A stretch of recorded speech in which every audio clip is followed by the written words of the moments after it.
The CBS Radio Mystery Theater presents... Come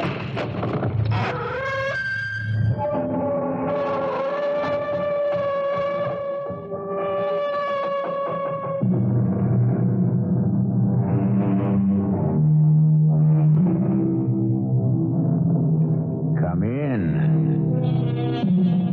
Welcome. I'm E.G. Marshall.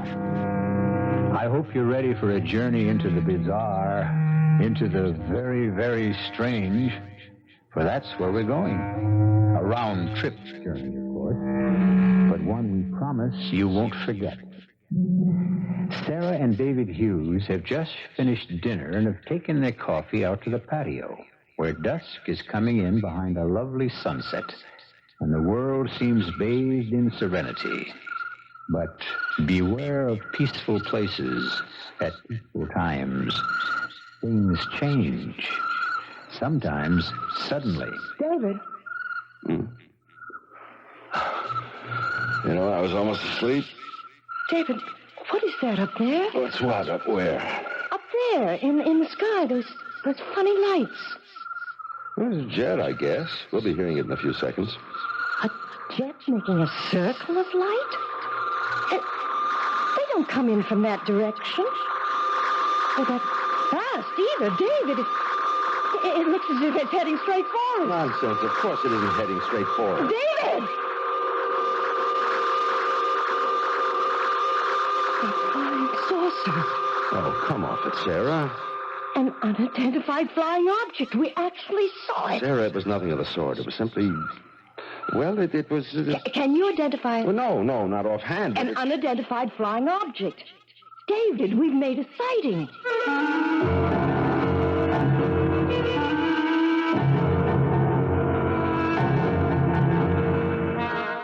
Our mystery drama, The Sighting, was written especially for the Mystery Theater by Fielden, Farrington, and stars Kim Hunter. It is sponsored in part by Buick Motor Division and Contact, the 12-hour cold capsule. I'll be back shortly with Act One.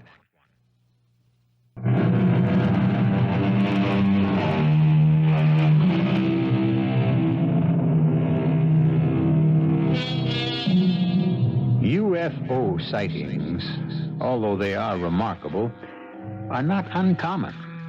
There have been... who's to say, thousands of them, maybe tens of thousands, if you include those that have gone unreported. Of course, some people poo-poo them as optical illusions, or weather balloons, or light reflections on clouds, or even just plain imagination. But others, many others, take them quite seriously, and would like very much to know what and why, and possibly even who they are. Sarah and David have certainly seen something, though they don't agree about what it was. You know the trouble with you, honey. You let your imagination run away with you. You see a funny light in the sky, and wham, it's a flying saucer. Well, you can't say it wasn't a flying saucer. You don't know what it was any more than I But do. Sarah, when you can't explain something a little out of the ordinary, you don't pounce on the most unlikely explanation you can find and close your mind to all the others. Look who's talking about closed minds. Oh, okay. Maybe I'm a little bit conservative. Bankers get that way, I'm told. And, man, are you ever a banker? Well, don't knock it. It buys a lot of goodies. No contest. I think I'll go next door and ask Bea and Harry if they saw it. Want to come along? So what? Oh, yeah, the thing. Sarah, I really wish you wouldn't do that. Why not, for heaven's sake? Well, I just as soon it didn't get around. I mean, that we saw... Well, the first vice president of a bank doesn't see flying saucers. He just doesn't, Sarah. Okay. The first vice president didn't see it. He's as blind as a bat. Yeah. But his wife saw it. Sarah, Look... I don't want you to talk about it. How do we know what they are? How do we know what they're doing here? What their purpose is? How can we be sure that they don't mean us some kind of harm, David? I think we ought to report it. No. You're not to say a word about this to anyone. Look, honey, old man Ellsworth is talking about retiring again, and this time J.D. thinks he means it. And if he does go, J.D. will almost certainly move up to chairman of the board, and that leaves the presidency open. I'm the first vice president. But can't you see, Sarah? Look, I think that's wonderful, David. You know I do, but I can't see what it has to do with... Well, I've just told you. I'll have to ask you to take my word for it. I want you to promise not to say a word about this thing we saw, and not to anybody.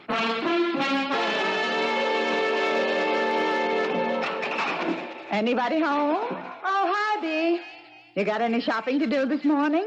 I don't think so, no. How about a cup of coffee? Okay. They're supposed to have some fresh whiting at Avery's today. Doesn't David have a big thing about whiting? Yes, David has a big thing about whiting, but he's more likely to get cold stew and leftover parsnips. Oh? Garnished with arsenic. Bad one, huh? Honestly, Bee, you ought to thank your lucky stars you're not married to a banker. Oh, I don't know. You ever try living with a man who was in wholesale pharmaceuticals? Give him whiting. That's my advice. He can't eat and quarrel at the same time. Did you and David see that thing come over last night? Come over? Fly over, you know. Looked like a flying saucer to me. But Harry said it was a jet with some fancy new kind of lights or something. I never heard a jet sound like that. Oh, no, I guess we must have missed it. Why, doesn't Harry believe in flying saucers? Wouldn't believe in one if it landed smack on top of him. We still playing bridge tonight? As far as I know, at your house. Want me to bring anything? Money. It's our turn to win. You want me to get some whiting for you if Avers has it? Oh, would you mind? I'm not much in the mood. Sure, I'll bring it over later. I'll tell you one thing. I don't ever want to fly in a jet that sounds the way that thing last night sounded.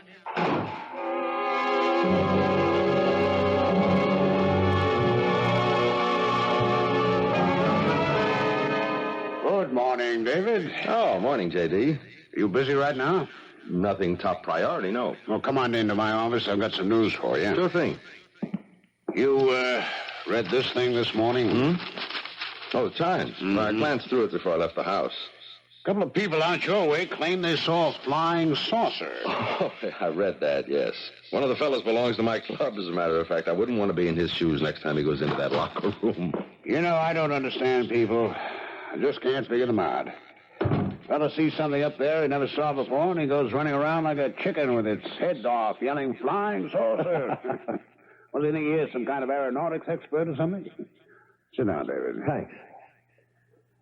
What would you say if I told you old Ellsworth finally made up his mind? Well, I'd say congratulations, J.D. He's retiring the end of the year. Made up his mind yesterday afternoon, apparently. Plans to announce it sometime later today. Congratulations, J.D. Oh, no. It's premature, my boy, premature. Board has to vote on the new chairman. There's no guarantee they'll pick me. I can be pretty crusty sometimes, you know. Made some enemies. That's your year's salary. Oh, yeah. Bankers don't gamble now. Had to vote on the new president, too, of course, but you've got me in there lobbying for you. Thanks, J.D. Nonsense. Best man for the job. Would be anyway if he didn't sit around loafing all day in the boss's office. Well, I guess I'd better get back to work. I guess you had. And, David. Yes, J.D.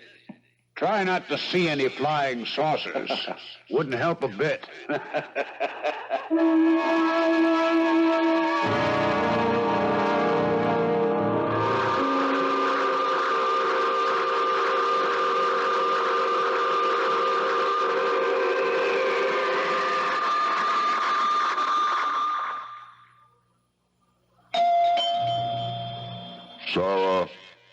Sarah Hughes.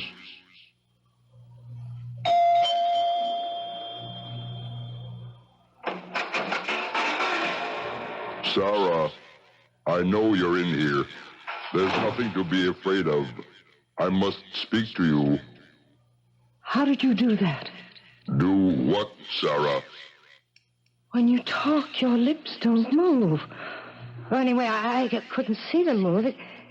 It sounded as if you were talking through that little black box strapped on your chest. Yes, you are quite right. You see, we don't have any vocal equipment. We? Who's we? We come from a very long way off. Like Mars? No, much farther. Another galaxy altogether. I told David. I told him. Yes, we sensed that you were sympathetic. Then what do you use? Mental telepathy? That's what you would call it, yes. And the box? I think into the box, you might say. It comes out English. Other languages, too, of course, depending upon the setting. I'm glad you are not frightened. If I were, I wouldn't let you know. Look, where you come from, do you just walk into strangers' houses? I am very sorry, but I had to speak to you. It's really quite urgent. About what? We need your help. To do what? Take over the earth? You mustn't say that. You mustn't think it. We're on a friendly mission. My colleagues and I, we're what you might call a scouting party. We must know more about your planet before we can be sure that it is safe to... We want to help you. Well, we're doing all right. Are you? Really, Sarah? Look, what's your name? You keep using mine. Don't you think I should know yours? I have no... We do not use names in the sense you mean. I have a designation, of course, but there is no way to convey it to you. It's pretty weird. And how did you find out what my name is? We were able to pick it up. We get very dim readings from your minds. Actually, yours is the clearest we've been able to pick up so far. We need someone to cooperate with us so that we can learn more. And that's what you want me to do? Yes, Sarah, it is. Well, come back tomorrow. I don't understand. I'll have to talk to my husband about it. That is exactly what you must not do. Do you understand me? You must not consult your husband. You're not to tell him even that you have spoken with me. I want you to understand that very clearly. He is not to know that we have contacted you. Then you'd better just go back onto your flying saucer and fly away. I'm not sure I want to speak to you again. You will, though, Sarah. You will.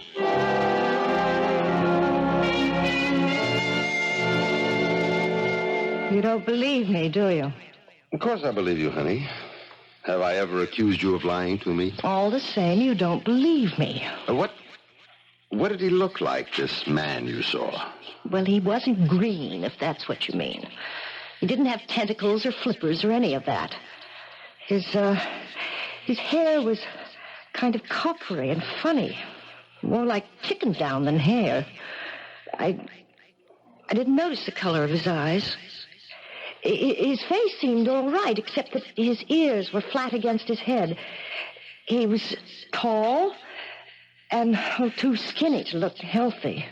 By our standards, that is. Mm-hmm. How was he dressed? Ordinary, except for a box he had sort of taped onto his chest.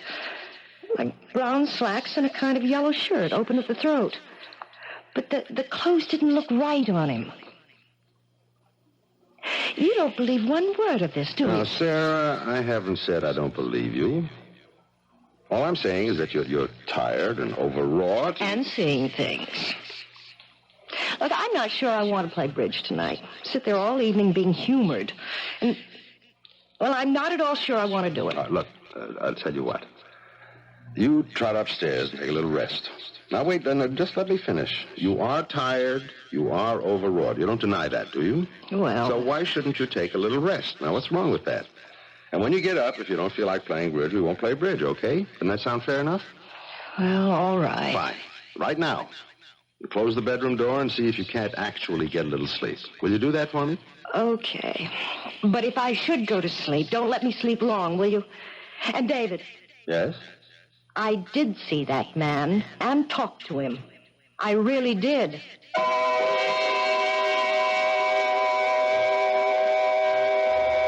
The whole thing an hallucination? let's not be too sure it wasn't just because we heard it ourselves. After all, we were primarily interested in what Sarah heard, weren't we? Or thought she heard. Let's not rule out the possibility that we were hallucinating along with her. Perhaps we'll learn the truth about that when I return shortly with Act Two.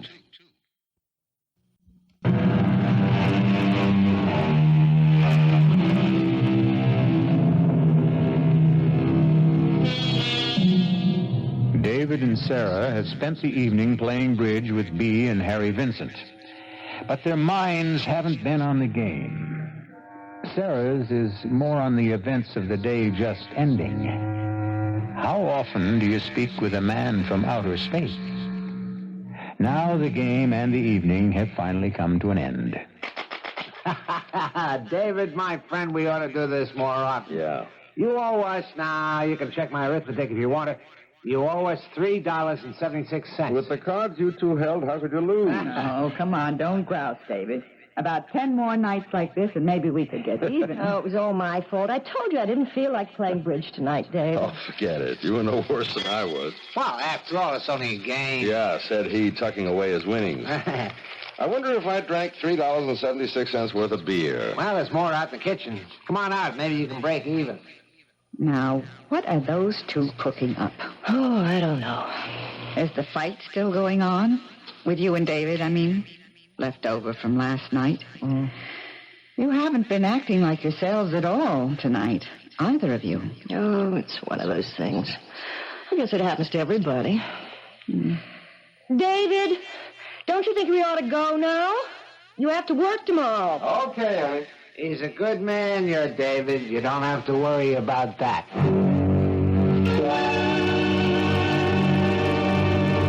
David? What did Harry mean when we were leaving? Who's a good man? Oh, honey, turn the light off, will you? I'm dead.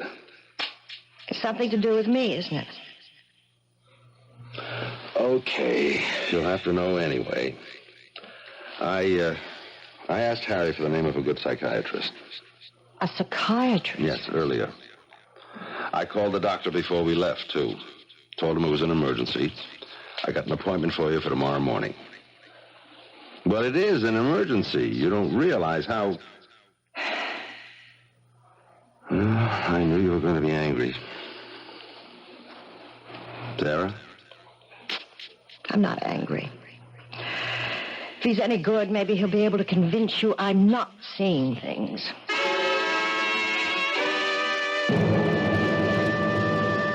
Sarah, I've got to get to the office on time this morning, today of all days, but I'll meet you at the doctor's office. Now, your appointment is for 11 o'clock. You won't forget it, will you? Look, you don't have to be there if you have a busy day. I can handle it alone. No, nothing of the sort. And after the session, we'll have some lunch. Someplace fancy, huh? It'll be all right, Sarah. You'll see.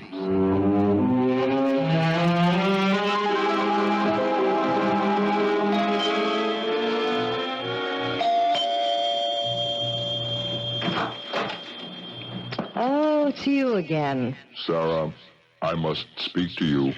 Do you know that you may very well be nothing but a figment of my imagination? I think that you are tired. Did you sleep well last night? What do you think? And wouldn't a figment of my imagination at least move his lips a little when he talks? I can see that you are very sleepy. Oh, yes, very sleepy. Look, I didn't ask you in. You are almost too sleepy to stand, aren't you? Here. Why don't you sit here? You'll be much more comfortable. Well... That's better, isn't it? You're able to relax now. Relax and rest. Relax and rest. Float and sleep. You are asleep now, aren't you? Yes. Fast asleep.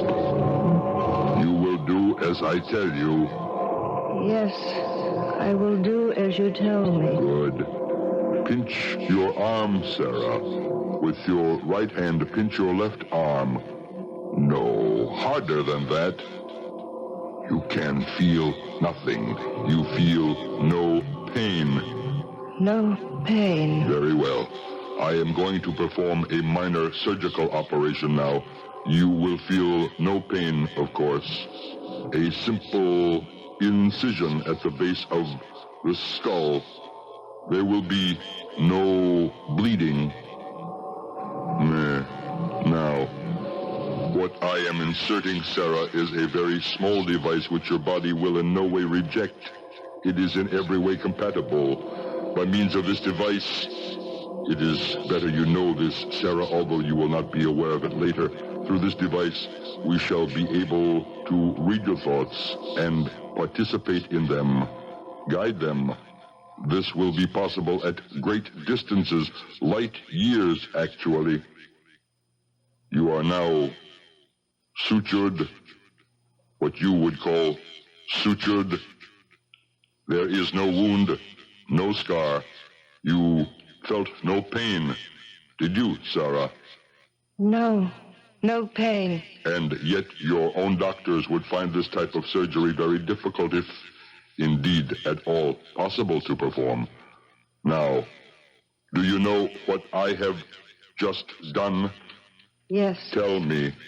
You've planted a device at the base of my skull so that you can read my thoughts and guide them. Yes. You must listen carefully to what I tell you now. Do you understand, Sarah? I must listen carefully. You will emerge from your hypnotic state when you hear the sound of my vehicle leaving. Is that clear? Yes. When I hear your spaceship fly away. You will not remember having seen me today at all. Please repeat that for me. I will not remember having seen you at all today. And all you will remember about my visit yesterday is that you made it up as a joke. It did not really happen.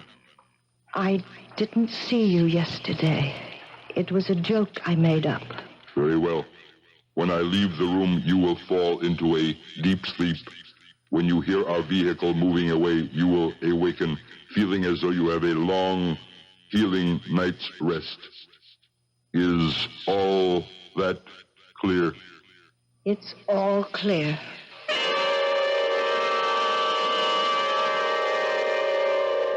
You busy, Dave? Harry! No, come on in. Aren't you a little out of your territory? Well, yeah, I am. I knocked off and came over here because, B called me a few minutes ago to say she's seen the damn thing, too. Seen what? The saucer, the flying saucer. Oh, B saw it? Yeah, says she did. Says it was hovering there right over your backyard with the door open, like practically the whole side of a ship, she said. And a kind of stairway coming right down onto your lawn. Oh, come on, not B, too. What are they trying to do to us? Well, to tell you the truth, Dave, I don't think B was putting it on. She can't lie worth a nickel, and she sounded scared, really scared. And, anyway, that's not all. For Pete's sake. She'd started out shopping, see, and forgot to take a list with her, so that's why she went back. I mean, that's how she happened to see the thing in the first place. All right. So, she went back in the house and was watching through the window, and I swear, Dave, this is what she said. A tall, skinny man came walking out of your back door and went up the stairway and into the saucer. Then it made that crazy whooshing noise like we heard the other night. I did hear that, Dave. I honestly did. And it didn't really sound much like a jet. Well, anyway, it made that noise and took off. Like 1,000 miles a minute, B says. You think it's true? Well, unless B's blown her mind, too. She said she wanted to go right over to your place and see if Sarah was all right, but she was afraid to. Yeah, I think it might be true, Dave. I think, anyway, we ought to go out there and see.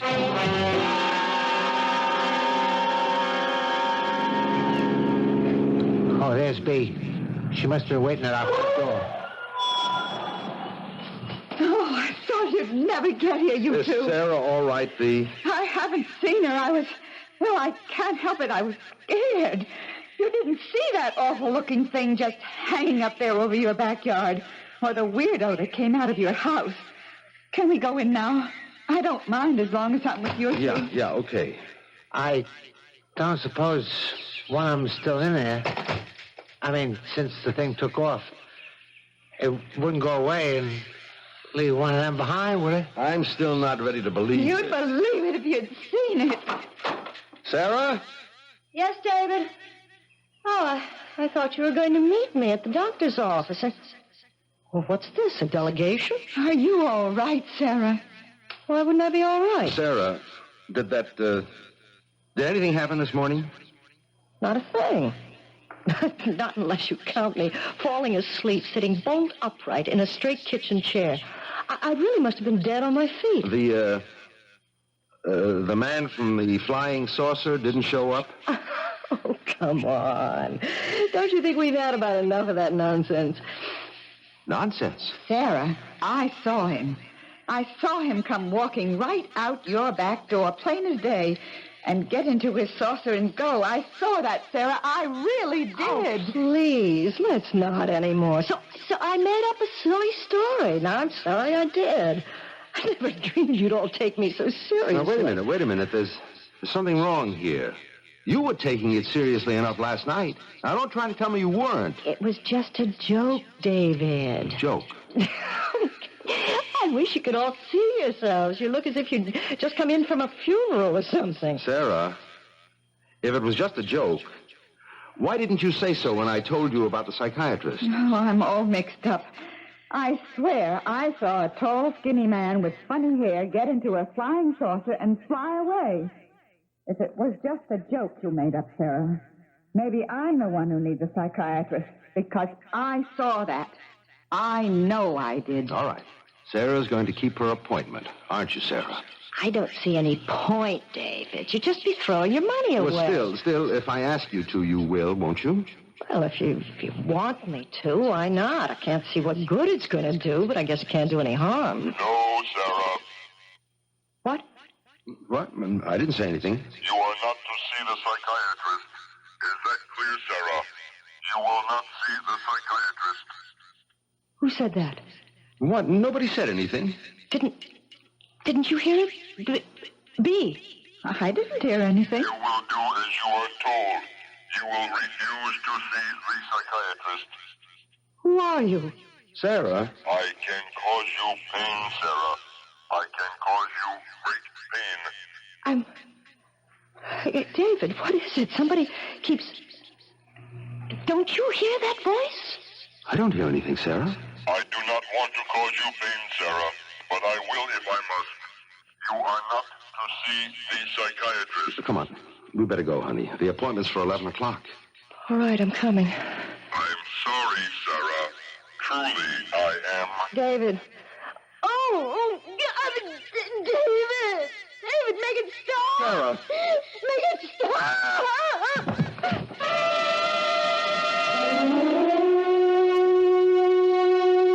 I hope you didn't feel the pain along with Sarah.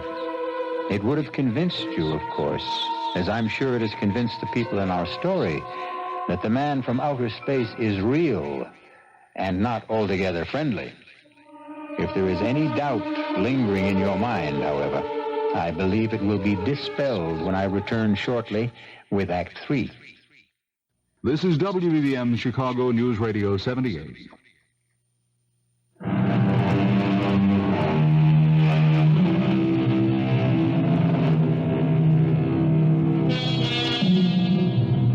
The willingness of the open mind to accept the new and seemingly miraculous, at least as an hypothesis, has always faced opposition from the less flexible mind, which finds the status quo easier to live with. David, however, as well as Bee and Harry, has had a convincing demonstration that the new is only the as yet unknown. Bee and Harry are waiting in Dr. Freuling's reception room. David has taken Sarah into the doctor's office. Now, just lie down here and rest. And help me with her, will you, Mr. Hughes? Please, make it stop. Sarah, honey, do what the doctor says. Lie down and try to take it easy. And just do as the doctor says. She seems to be in a great deal of pain, Doctor. Oh, she is in pain. There's no doubt whatever about that. What causes the pain, this is what we must learn first of all. Well, can't you give her something? I think best not to do that until I have learned what has happened to her. Sarah, refuse to speak with this doctor, this psychiatrist. Tell him only what you have been ordered to say. You have seen no man from a flying saucer. It was only a silly joke. Leave his office. Nobody can force you to stay. And go home. Do only this, and there will be no more pain.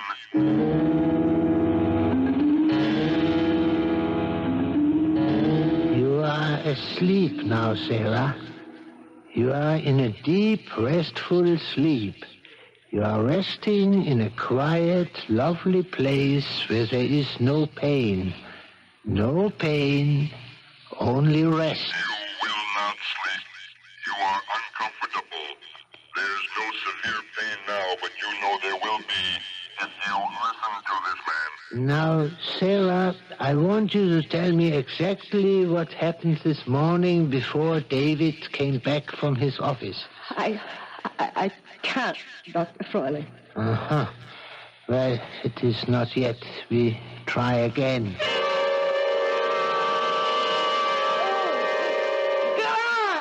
Froiling, if it's going to keep on like this, I think we'd better just quit. Stop it! Stop it! Stop it!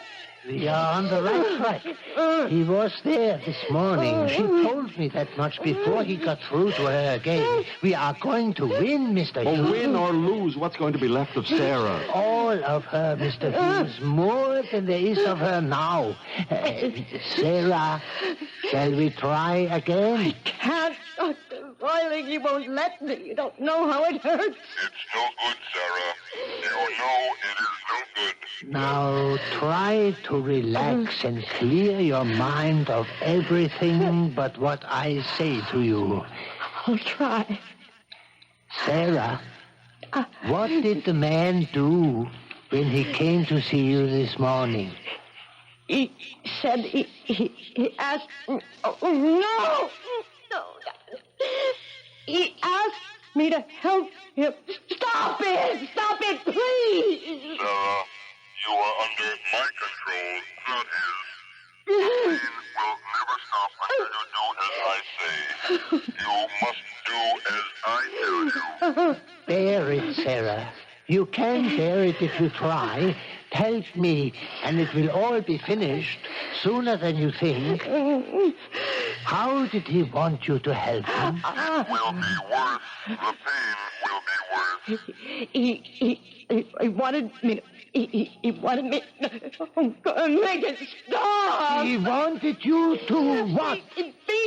His contact. He couldn't... Oh, God. He said he couldn't read a thought. I was... Oh, pain can't kill, Sarah. What if I decide to kill you? I don't care. Enough, Dr. Froiling, that's enough. You were to what, Sarah? What did he want you to do? He put a thing in my head, and he knows what I think, and he can... No! He can hurt me with it. Oh, yeah! She's fainted. Doctor, is Wait. Her pulse is strong. That's good. Is she... She will be all right. He cannot hurt her while she is unconscious. He put a thing into her head. Is that what she said? Is that what you heard her say? Yes. Isn't there something you can do? Miss Jameson, I want an ambulance at once. Emergency entrance, Physicians Hospital. Get Dr. Carter for me. Tell him Physicians Hospital at once.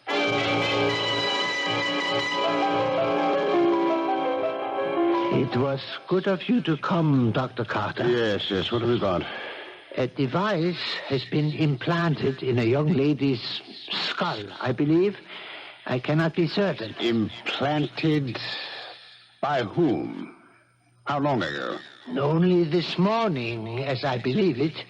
By whom, now, is a long story, and the patient is in intermittent pain. All right. We'll have to have x-rays. I have already made x-rays. They are here. Have you read them? Have you found anything? Well, I am a psychiatrist. I think there is something, but I do not wish to prejudice your judgment. Oh, very well. Well, is everything clear here? It's all right. Nothing here. And not... Wait a minute. That little particle. Is that what you mean? How does it look to you?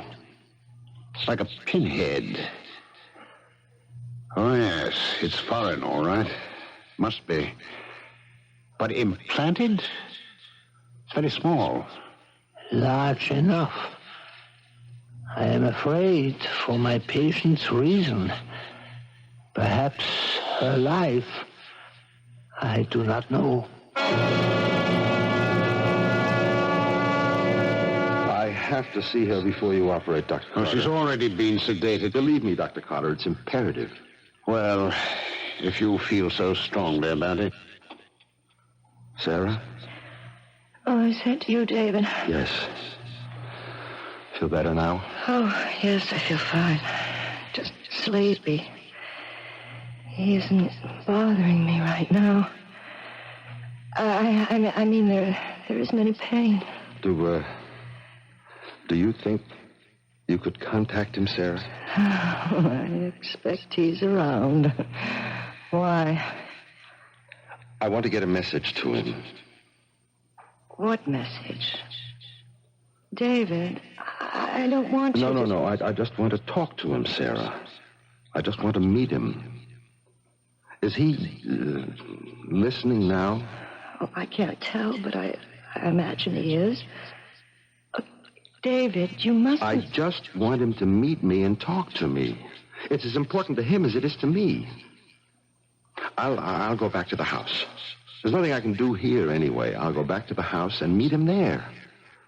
I have something important to tell him. Important to him. Well, if he's listening, you could just tell him now. No, not now. I'll meet him at our house as soon as I can get there. I'm afraid, David. You sound as though... Just give me a kiss, Sarah. I love you.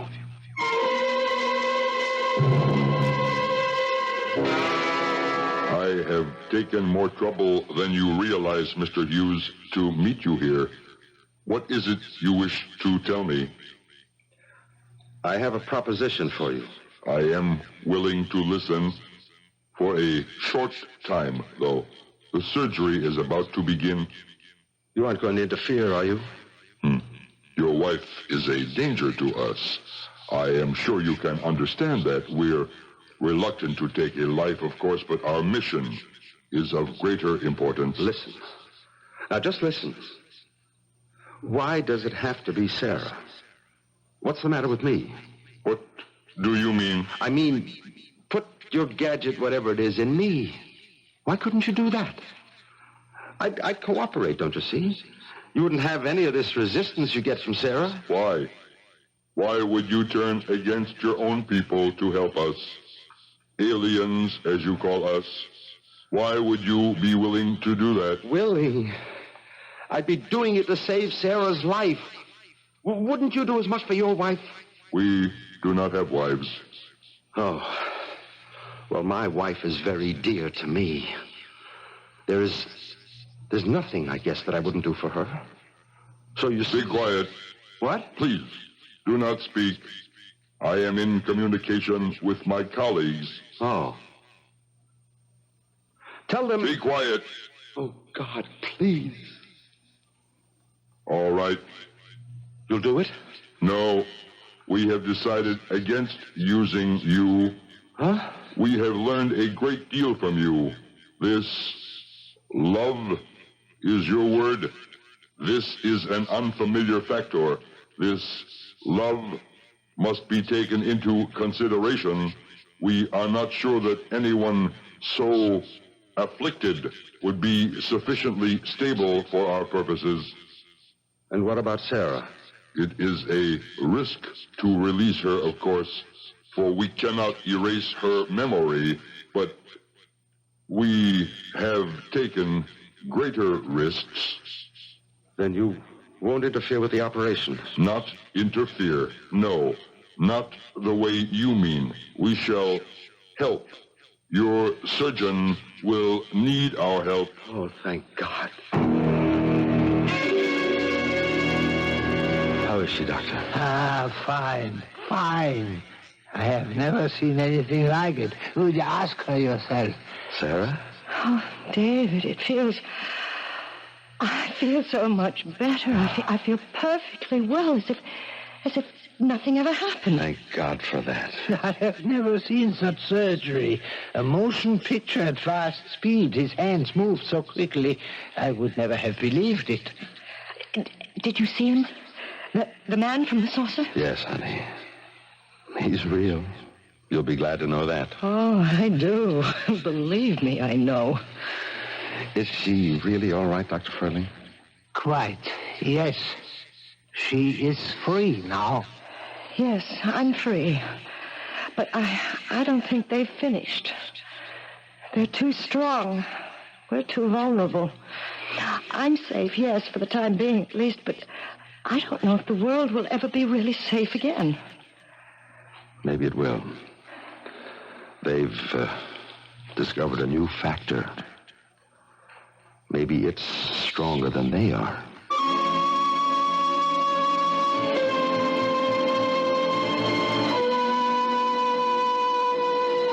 Well, how strong is love, the new factor on this old earth of ours? Stronger than hatred? I like to think so. Hatred makes the headlines, I know, but love, in its unassuming way, has been making the world go round for a good many years now. I'll be back shortly.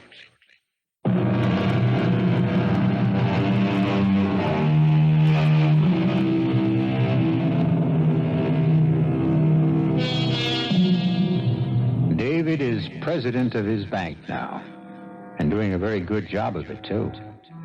He and Sarah are even happier, have an even more secure marriage than before their adventure. The near loss of something dear often underscores the dearness of it.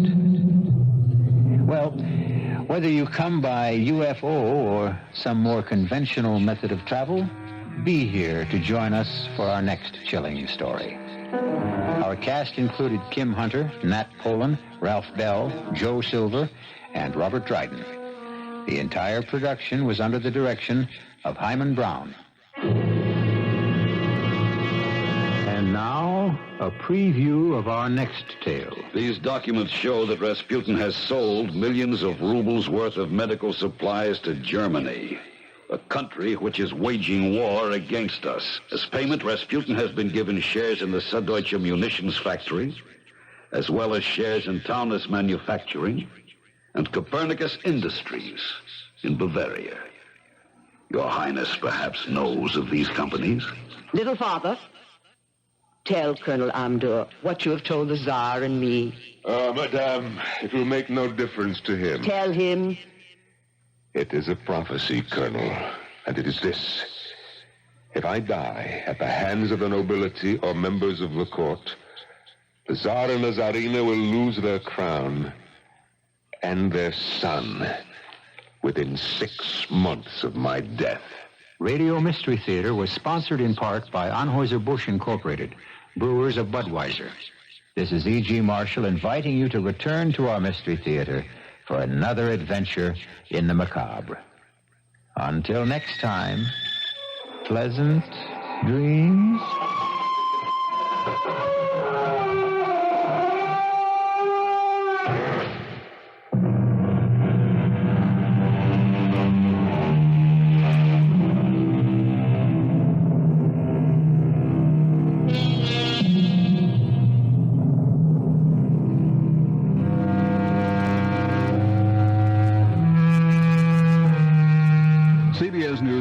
on WBBM Chicago.